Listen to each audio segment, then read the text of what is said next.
ہر سال نئے تعلیمی سال کے آغاز میں جہاں والدین اس بات پر کافی خوش دکھائی دیتے ہیں کہ ان کے بچے اچھے نمبروں سے پاس ہو گئے ہیں اور بعض تو ان میں سے نمایاں پوزیشنز بھی حاصل کرتے ہیں، وہاں کہیں نہ کہیں ان کے ذہن میں یہ پریشانی بھی چل رہی ہوتی ہے کہ اس مہنگائی کے دور میں وہ کس طرح اپنے بچوں کی ضروریات اور خواہشات کو پورا کر سکیں گے۔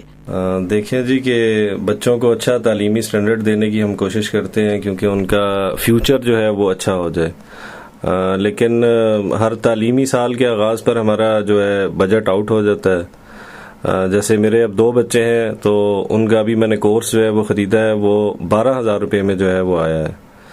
اسی طرح سال کے آغاز میں جو ہے وہ اسکول کا جو ہے وہ اینول فنڈ جمع کرانا پڑتا ہے، پھر اس کے بعد بچوں کی خواہش ہوتی ہے کہ جب وہ نئی کلاس میں جائیں تو ان کا بیگ بھی نیا ہو، ان کے جوتے بھی نئے ہوں۔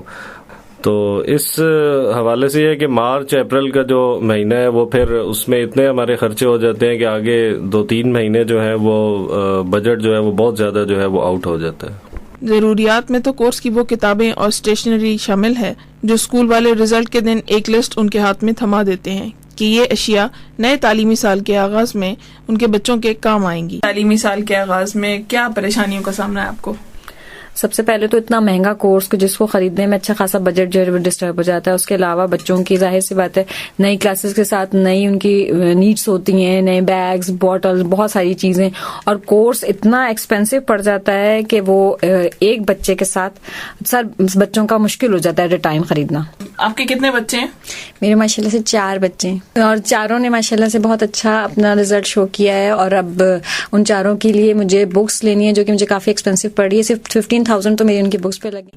اور خواہشات وہ جو ننھے ذہنوں میں اور ان کے دلوں میں موجود ہوتی ہیں کہ جب وہ اچھے نمبروں سے پاس ہو جاتے ہیں تو چاہتے ہیں کہ ان کو نیا بیگ، کاپی، پینسل، یونیفارم، جوتے، پانی کی بوتلیں، ٹفن اور دیگر کام کی اشیاء نئی لے کر دی جائیں، جو کہ ان کے ننھے سے ذہنوں میں آنے والی وہ چھوٹی چھوٹی خواہشیں ہیں جن کو کسی طور پر بھی رد کر دینے کو جی نہیں چاہتا۔ آخر ان کو محنت کا صلہ تو ملنا ہی چاہیے۔ میں فرسٹ آئی ہوں اپنی کلاس میں، باربی والی بیگ اور باربی والی بوتل چاہیے، اچھی والی کلر پینسلز چاہیے اور اچھا سے جیومیٹری باکس بھی چاہیے۔ میں اپنے اسکول میں فرسٹ آیا ہوں۔ میں نے اپنے پاپا سے کہا ہے کہ مجھے آپ نے اسپائڈر مین والا نیا ڈریس لے کر دینا ہے اور نئی بوٹل لے کر دینا ہے اسپائڈر مین والا، اور نیا ٹفن لے کر دینا ہے اسپائڈر مین والا۔ کورس کی تمام کتابیں اور اسٹیشنری مخصوص کتابوں کی دکانوں پر مہیا ہوتی ہیں جو کہ امپورٹڈ کتابیں کہہ کر ان کو مہنگے داموں فروخت کرتے ہیں۔ نیز ان دکانداروں سے اسکول والے بھی کافی کمیشن وصول کرتے ہیں۔ جب اسکول والے اپنی ہی چھپائی کی ہوئی کاپیاں خریدنے کو کہتے ہیں تو یقیناً اس میں ان کا کمیشن موجود ہوتا ہے۔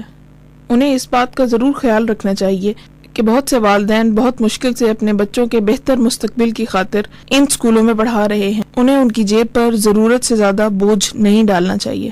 میری 2 بچے ہیں جو اسکول گوئنگ ہیں، ابھی وہ لوگ پاس ہوئے تو ان کو بھی نیکسٹ کلاس میں جانے کا اچھا رزلٹ انہوں نے اچھا لیا، نیکسٹ کلاس میں جائیں گے تو ان کو ظاہر بات ہے بکس نہیں چاہیے ہوں گی۔ ابھی ان کی میں نے بکس خریدی ہیں 12,000 میں، اور بکس ہیں، یونیفارم چاہیے ہوگا، لنچ باکس نہیں چاہیے ہوں گے، بوٹلز نہیں چاہیے ہوں گی، بیگز نہیں چاہیے ہوں گے، جوتے چاہیے ہوں گے۔ پھر ان سب کو پورا کرنے کے بعد ان کو ان کے جو اینول چارجز ہیں وہ پے کرنے پڑیں گے، فیس پے کرنی پڑے گی، اور یہ سب کرنے کے بعد کچھ بھی نہیں بچے گا۔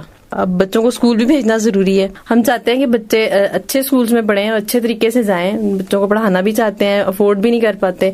اچھے اسکولس میں نہیں پڑھائیں گے تو ان کا فیوچر کیسے اسٹرانگ ہوگا؟ بچوں کی ننھی منی معصوم خواہشات کا رد کر دینا والدین کے لیے دنیا کا سب سے مشکل کام ہے۔ پرائیویٹ تعلیمی اداروں کے مالکان کو والدین کی خوشیوں کو پریشانی میں ہرگز تبدیل نہیں کرنا چاہیے تاکہ وہ بھی بچوں کے ساتھ ان کی خوشیوں سے لطف اندوز ہو سکیں۔ زنیرہ سلمان، ریڈیو پاکستان، اسلام آباد۔